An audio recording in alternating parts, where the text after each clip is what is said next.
Assalamualaikum warahmatullahi wabarakatuh. Perkenalkan, nama saya Muhammad Thohir.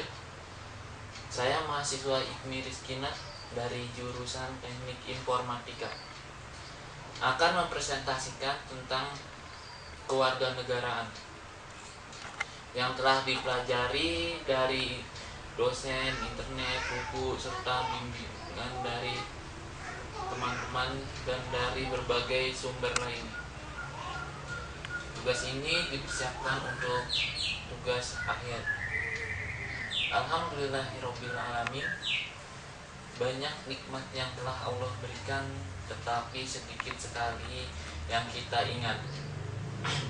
Segala puji layak untuk Allah, Tuhan sekalian semesta alam, atas segala berkat, rahmat, taufik, serta hidayahnya yang tiada terkira besarnya. Dalam penyusunannya, saya memperoleh banyak bantuan dari berbagai pihak. Karena itu, saya mengucapkan banyak terima kasih sebesar-besarnya kepada kedua orang tua dan segenap keluarga besar IKMI Rizkina yang telah memberikan dukungan, kasih, dan kepercayaan yang begitu besar. Dari sinilah semua kesuksesan itu berawal. Semoga semua ini bisa memberikan kebahagiaan dan menuntun pada langkah yang lebih baik lagi. Meskipun saya berharap isi dari video ini bisa bebas dari kekurangan dan kesalahan, namun selalu ada yang kurang. Oleh karena itu, saya mengharapkan kritik dan saran yang membangun agar video ini dapat lebih baik lagi. Tak lupa saya ucapkan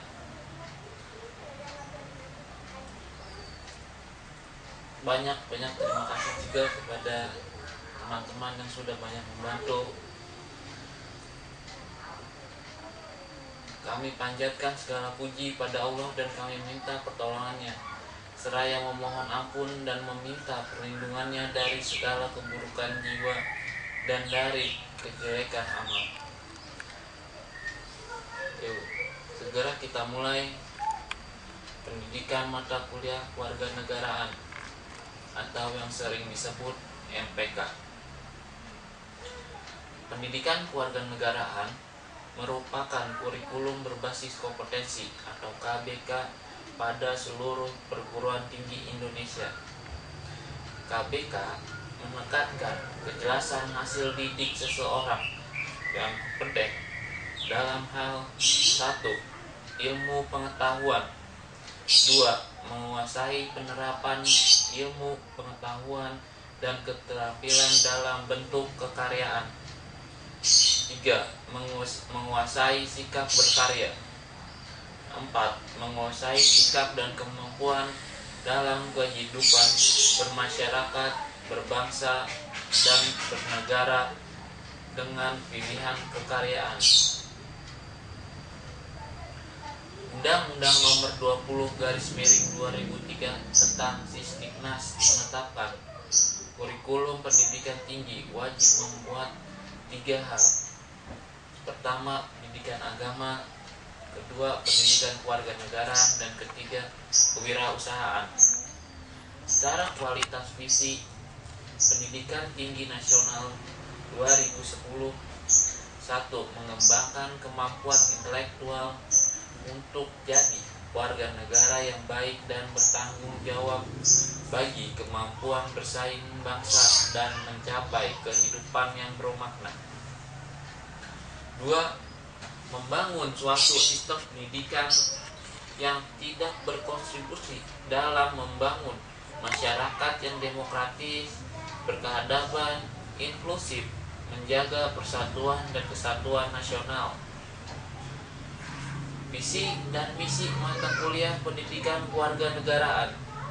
Misi MPK di perguruan tinggi merupakan sumber nilai dan pedoman dalam pengembangan dan penyelenggaraan program studi guna mengantarkan mahasiswa menetapkan kepribadiannya sebagai manusia Indonesia seutuhnya. Visi MPK di perguruan tinggi merupakan membantu mahasiswa menetapkan kepribadiannya agar secara konsisten mampu mewujudkan nilai-nilai dasar Pancasila, rasa kebangsaan, dan cinta terhadap tanah air sepanjang hayat dalam menguasai, menerapkan, dan mengembangkan ilmu pengetahuan, teknologi, dan seni dengan rasa tanggung jawab. Pokok-pokok bahasan materi kuliah pendidikan kewarganegaraan ini saya akan menjelaskan dengan 11 pokok. Yang pertama adalah mengantar pendidikan kewarganegaraan untuk membangun masyarakat demokratis dan berkeadaban dalam tinjauan filosofis dan pedagogis. 2. Pendidikan kewarganegaraan di perguruan tinggi. 3. Pancasila sebagai suatu sistem falsafat. 4. Pancasila sebagai falsafat bangsa dan negara Indonesia. 5. Identitas nasional, aktualisasi, dan pengembangannya melalui revitalisasi nilai-nilai Pancasila. 6. Negara dan konstitusi. 7. Demokrasi Indonesia. 8. Rule of law dan hak asasi manusia. 9. Hak dan kewajiban warga negara Indonesia. 10. Geopolitik Indonesia. 11. Geostrategi Indonesia. Tujuan pembelajaran pendidikan kewarganegaraan ini saya kelompokkan menjadi 5 bagian. 1. Peka terhadap berbagai masalah yang ada di lingkungannya yang terkait langsung pada kebijakan republik atau negara. 2. Tanggap terhadap berbagai implikasi dari permasalahan dari berbagai dimensi kebijakan publik. 3. Mampu memecahkan salah satu masalah yang paling krusial di lingkungannya secara sistematis dan kolektif dengan cara pandang sebagai warga negara Indonesia yang demokratis. 4. Mampu mengambil keputusan yang kolektif sebagai rekomendasi terkait kebijakan publik yang relevan. 5. Mampu mensosialisasikan usulan kebijakan yang direkomendasikan melalui koridor-koridor dan instrumen-instrumen demokrasi yang dilakukan di lingkungannya. Mengantar pendidikan kewarganegaraan ini untuk membangun masyarakat demokrasi dan berkeadaban dalam tinjauan filosofis dan pedagogis. Secara konstitusional, sesungguhnya pendidikan demokrasi dan hak asasi manusia sudah ada sejak sebelum kemerdekaan dan awal kemerdekaan 1945 yang tujuannya mencerdaskan kehidupan bangsa. Sebagaimana tersurat dalam pembukaan Undang-Undang 1945 diwujudkan dalam sistem pendidikan nasional. Namun dalam perjalanan implementasi dan praktisinya sangat fluktuatif sesuai dengan irama dan iklim sosial politik terkait dengan kebijakan politik kenegaraan setiap kurun waktu kepemimpinan mulai dari Presiden Soekarno sampai Presiden ke-6, bahwa pendidikan demokrasi yang dan belum memberikan hasil menggembirakan seperti kebebasan mengeluarkan pendapat yang cenderung anarkis, melanggar hak asasi manusia, hukum terkalahkan oleh politik, serta terdegradasinya kewibawaan para pejabat negara. Oleh sebab itu, perlunya rekonstitusi pendidikan demokrasi dan hak asasi manusia di Indonesia agar nantinya dapat diperoleh paradigma pendidikan demokrasi dan hak asasi manusia yang bukan hanya sekedar konstitusional ada tetapi secara instrumental dan praktisi benar-benar terjadi dan memberikan dampak pedagogis dan sosial kultural secara kumulatif terhadap meningkatnya kualitas kehidupan demokrasi dan berhak asasi manusia di Indonesia ini benar-benar dilaksanakan berdasarkan Pancasila dan Undang-Undang Dasar 1445. Dan setelah reformasi berkumandang saat ini memang sudah nampak bahwa jalan untuk melaksanakannya demokrasi dan hak asasi manusia sudah ada walau belum secara maksimal dilaksanakan. Beberapa upaya atau asumsi melakukan rekonstitusi pendidikan kewarganegaraan. Asumsi-asumsi tersebut adalah: 1. Komitmen nasional untuk memfungsikan pendidikan sebagai wahana untuk mengembangkan kemampuan dan membentuk watak serta peradaban bangsa yang bermartabat dalam mencerdaskan kehidupan bangsa yang sesuai dengan pasal 3 Undang-Undang Nomor 20/2003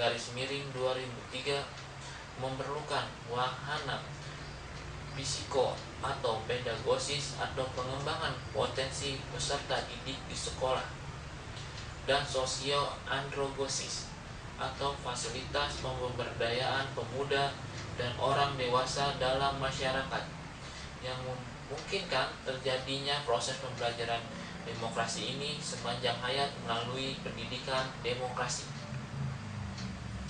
Transformasi demokrasi dalam masyarakat Indonesia memerlukan konsepsi yang diyakini benar dan bermakna, yang didukung dengan sarana pendidikan yang tepat dan sarana sasaran dan tepat strategi dan tempat konteks agar setiap individu warga negara Indonesia memerankan dirinya sebagai warga negara Indonesia yang cerdas, demokratis, berwatak, serta berkeadaban.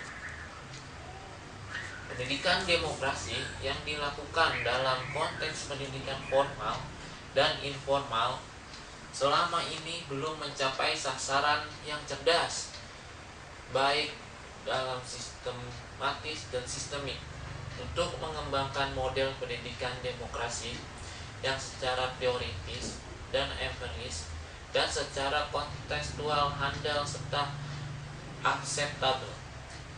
Secara psiko dan pedagogis dan sosial dan antropologis, pendidikan demokrasi yang paling tepat adalah pendidikan untuk mengembangkan kewarganegaraan yang demokratis. Untuk mendapatkan model pendidikan kewarganegaraan yang secara psiko dan pedagogis dan sosiologis dan antropologis dan handal diperlukan upaya untuk mengkaji kekuatan dan konteks kehandalan input dan proses guna menghasilkan produk pendidikan yang memadai sesuai dengan visi dan misi pendidikan kewarganegaraan untuk masyarakat yang madani di Indonesia. Secara instrumental, pendidikan kewarganegaraan yang digariskan dalam perundang-undangan: 1. Untuk mendidik warga negara Indonesia yang sejati dan bersedia menyumbangkan tenaga dan pikiran untuk negara masyarakat, tercantum dalam BPKMPI tahun 1945. untuk membentuk manusia yang susila, yang cakap, dan warga negara Indonesia yang demokratis serta bertanggung jawab tentang kesejahteraan masyarakat dan tanah air. Untuk melahirkan warga negara yang bertanggung jawab atas terselenggaranya masyarakat Indonesia adil dan makmur, baik spiritual maupun material, dan berjiwa Pancasila tercantum dalam Undang-Undang Nomor 2 Tahun 1989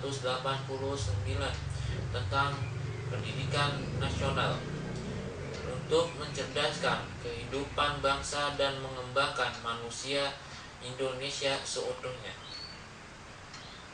Beriman dan bertakwa kepada Tuhan Yang Maha Esa dan berbudi pekerti luhur, memiliki pengetahuan dan keterampilan, kesehatan jasmani atau rohani, kepribadian yang mantap dan mandiri, serta rasa bertanggung jawab kemasyarakatan dan kebangsaan.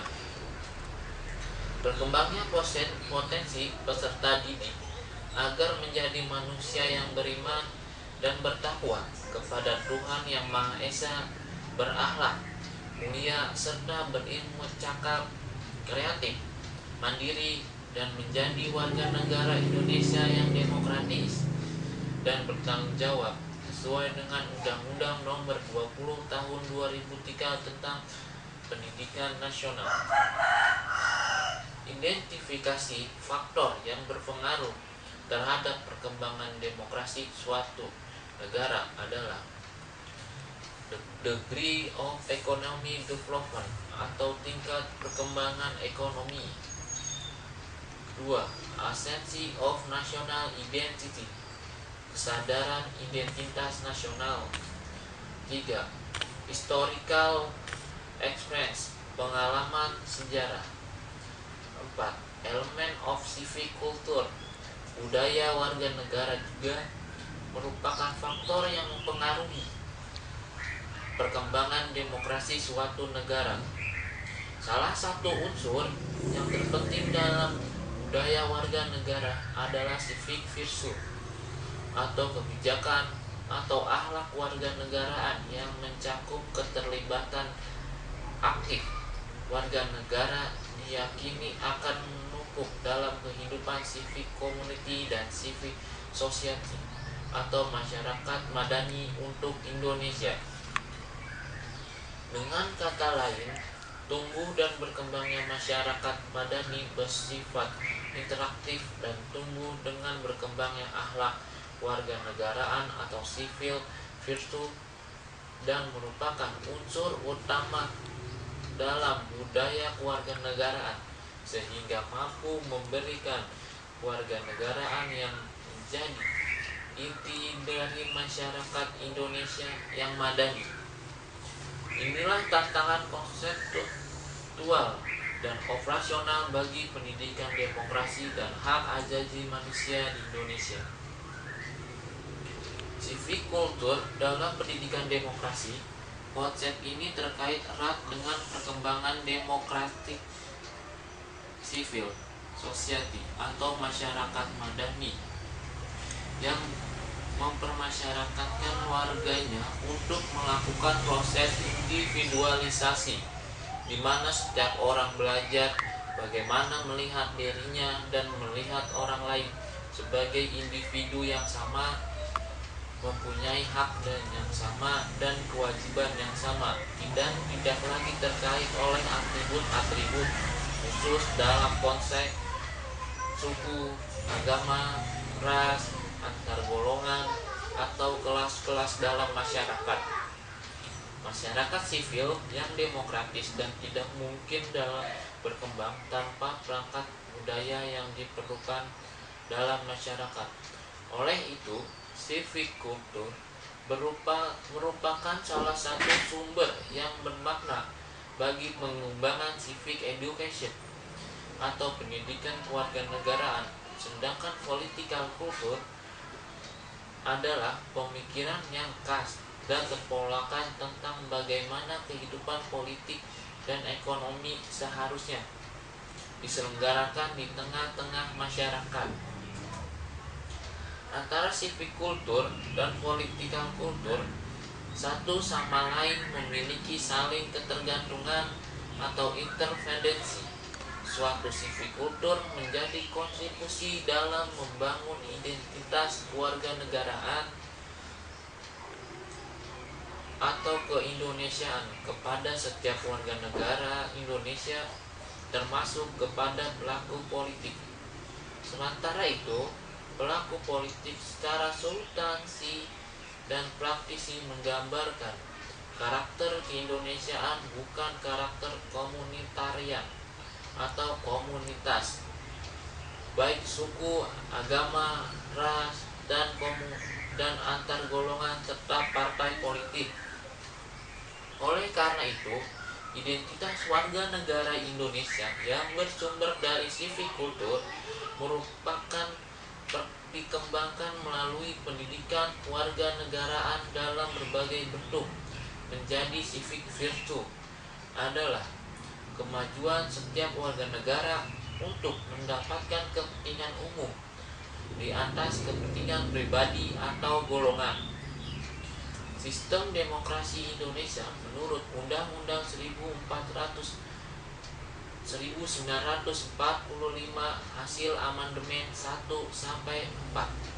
nilai-nilai fundamental yang secara ideal menjadi bentukan demokrasi ala atau model Indonesia dan merupakan inti dari komitmen warga negara Indonesia adalah kemerdekaan, keimanan, dan ketakwaan terhadap Tuhan Yang Maha Esa, kemanusiaan yang adil dan beradab, kesatuan dan persatuan, kerakyatan yang dipimpin oleh hikmah, kebijaksanaan, musyawarah, keadilan dan kesejahteraan, kabinet presidensial, pemilu yang luber, jujur dan adil, kesejajaran Dewan Perwakilan Rakyat dan pemerintah, otonomi daerah, kehakiman yang merdeka, hak asasi manusia atau polek sosbud, pendidikan dan agama, serta kesejahteraan rakyat yang berkeadilan.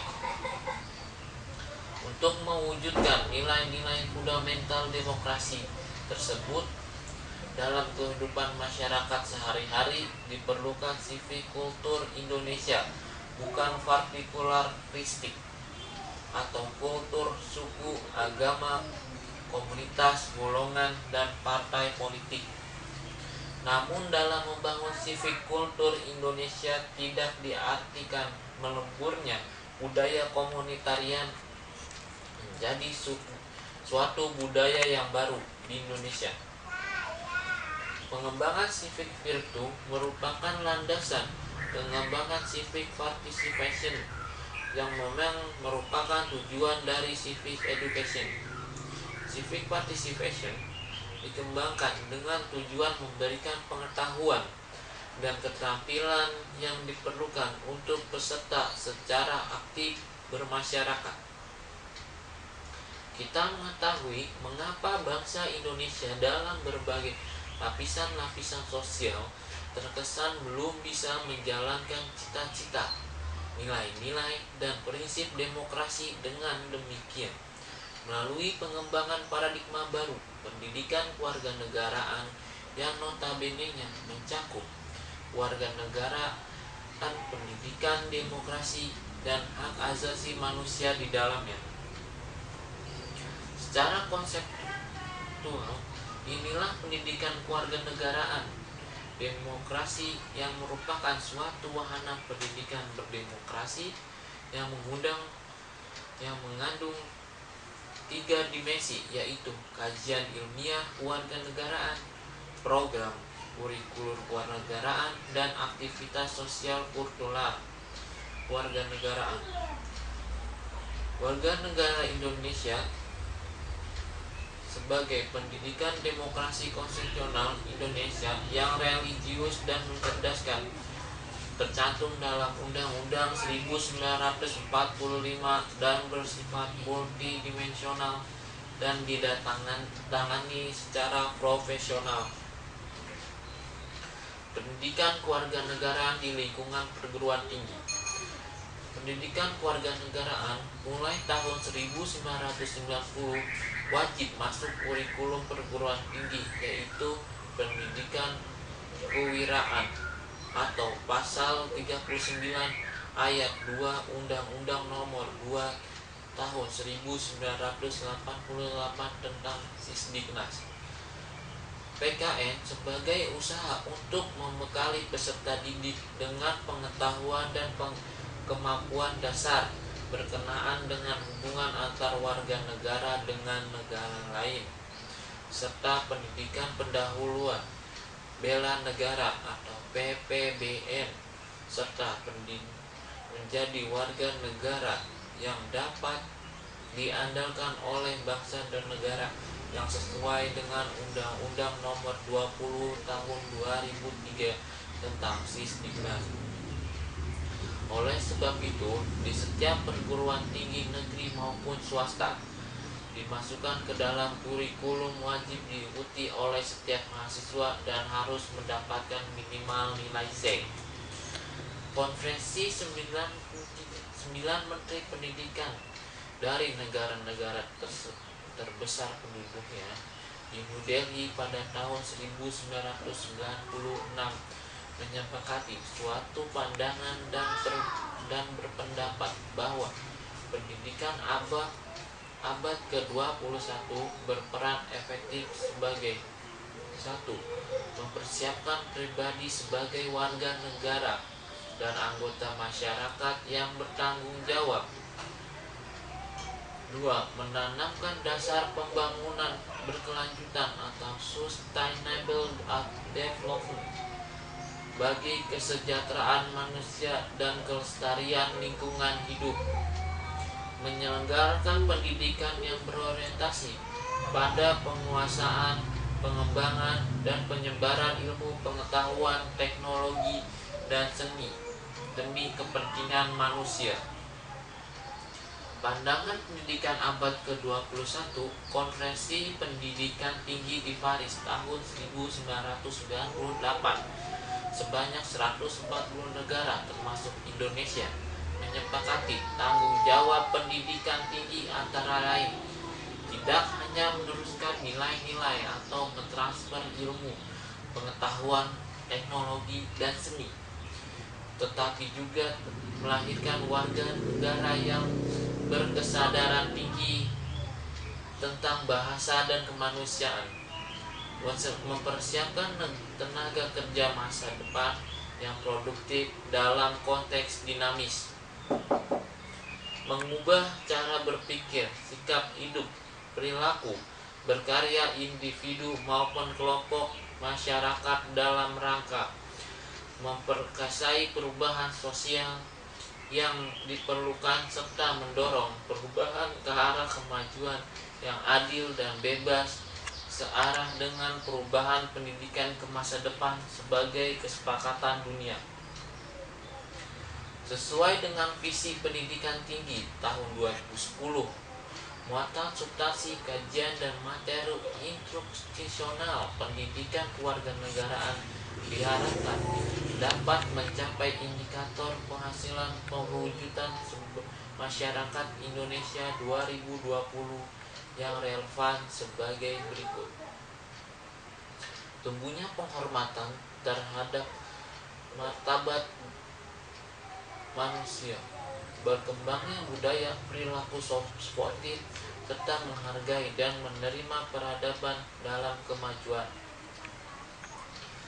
Meningkatnya semangat persatuan, kesatuan dan kerukunan bangsa, serta toleransi, kepedulian, dan tanggung jawab sosial. Menguatnya partisipasi politik sebagai perwujudan kedaulatan rakyat dan kontrol sosial masyarakat. Berkembangnya organisasi sosial kemasyarakatan memiliki kemampuan dan ketangguhan dalam menyelenggarakan kehidupan berbangsa dan bernegara di tengah-tengah pergaulan antar bangsa dengan meningkatkan daya saing bangsa agar sejajar dengan bangsa lain di dunia.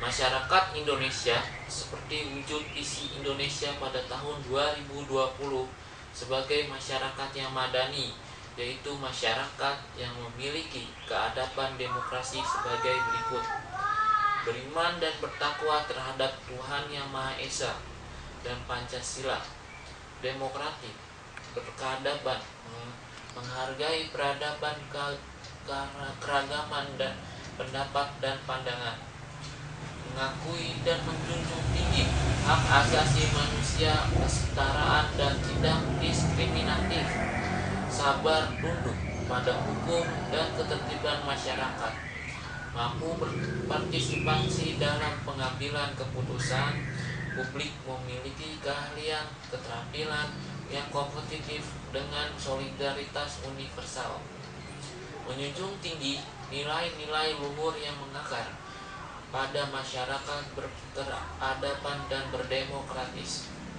belajar dan berlangsung sepanjang hayat, membangun warga Indonesia yang berkeadaban dan berdemokratis, belajar sepanjang hayat membangun warga negara Indonesia menjadi pribadi yang lebih mandiri.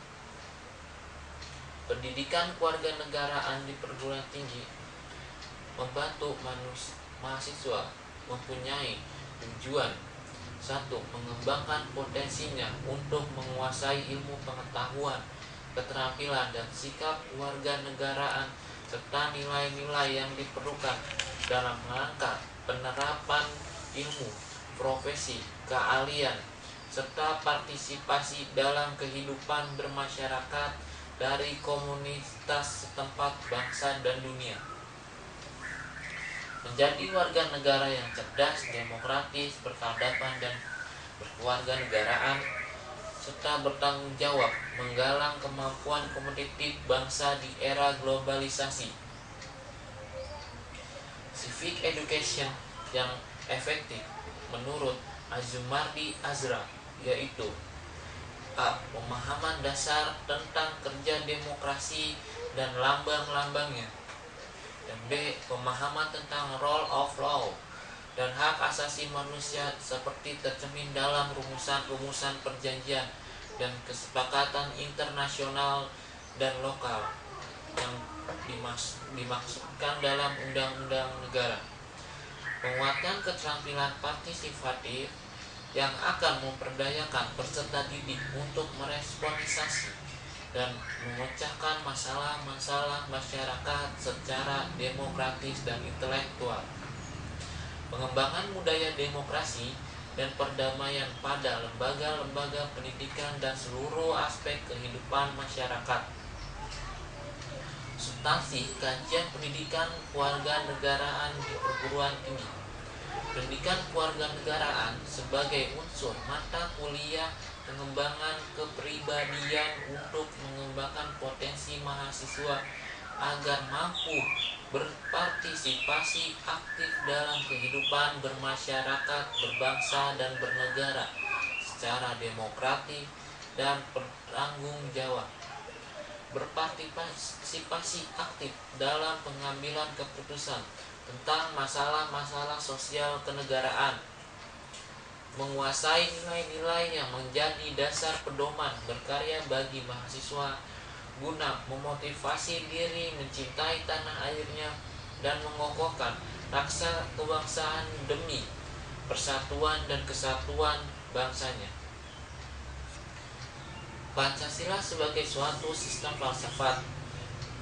Pengertian filsafat. Filsafat dalam bahasa Indonesia sering disebut falsafah. Filsafat dalam bahasa Inggris sering disebut filosofi. Falsafat bahasa Belanda disebut filosofi. Falsafat berbahasa Jerman disebut filosofier. Falsafat berbahasa Prancis disebut filosofi. Istilah falsafah berasal dari bahasa Yunani yaitu philein, berarti cinta, sedangkan kata sophos artinya hikmah. Pernyataan dari Nasution tahun 1973. Filsafat sebagai kata menjemuk dari philein dan sophos artinya mencintai hal-hal yang sifatnya bijaksana, sedangkan sebagai bentuk majemuk philos dan sophia artinya kebijaksanaan. Bidang-bidang lingkup dalam pengertian filsafat yaitu filsafat sebagai suatu kebijakan yang profesional, yang rasional dari segala suatu tertentu dalam kaitannya dengan hidup manusia dalam hidupnya, senantiasa menghargai berbagai macam problem hidup sosial, ekonomi, politik, dan lain-lain. Oleh sebab itu, memecahkan masalah manusia menentukan suatu kebijaksanaan yang hakiki dan rasional dan bersumber pada agama dan pandangan hidup.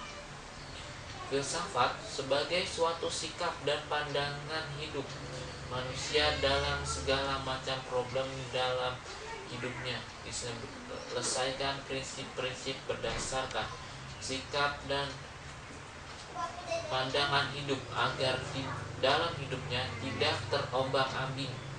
Dengan demikian, agar menumbuhkan keseimbangan pribadi, ketenangan, dan penuh dengan pengendalian diri. Pernyataan Harlot, Titus, dan kawan-kawan. Filsafat sebagai suatu kelompok persoalan. Manusia dalam hidupnya senantiasa menghadapi persoalan yang memerlukan suatu jawaban. Tidak semua persoalan manusia dikaitkan dengan filsafat, misalnya kebutuhan hidup, berapa kendaraan miliknya. Hal ini bukan lingkup filsafat. Sedangkan lingkup ruang filsafat seperti bersifat fundamental, misalkan hakiki dan memerlukan jawabnya, hakikat hidup manusia. Filsafat sebagai kelompok teori dan sistem pemikiran. Filsafat dalam pengertiannya mengacu kepada suatu hasil atau teori yang dihasilkan.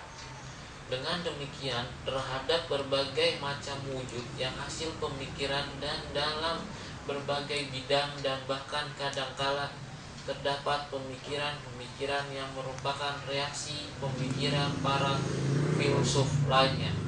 Pernyataan dalam Titus dan kawan-kawan tahun 1984. Filsafat sebagai suatu proses yang kritis dan sistematis dari segala pengetahuan manusia. Filsafat berusaha meninjau secara kritis segala pengetahuan manusia, terutama ilmu pengetahuan yang berkembang dewasa ini. Apakah metode yang telah digunakan dalam suatu ilmu dapat benar-benar mencapai kebenaran yang objektif? Apakah akibat ilmu pengetahuan manusia dapat diamanati dengan indera manusia atau dapat dipahami dengan akal budi manusia? Maka filsafat memberikan tinjauan kritis paradigma ilmu pengetahuan. Filsafat sebagai usaha untuk memperoleh pandangan yang komprehensif.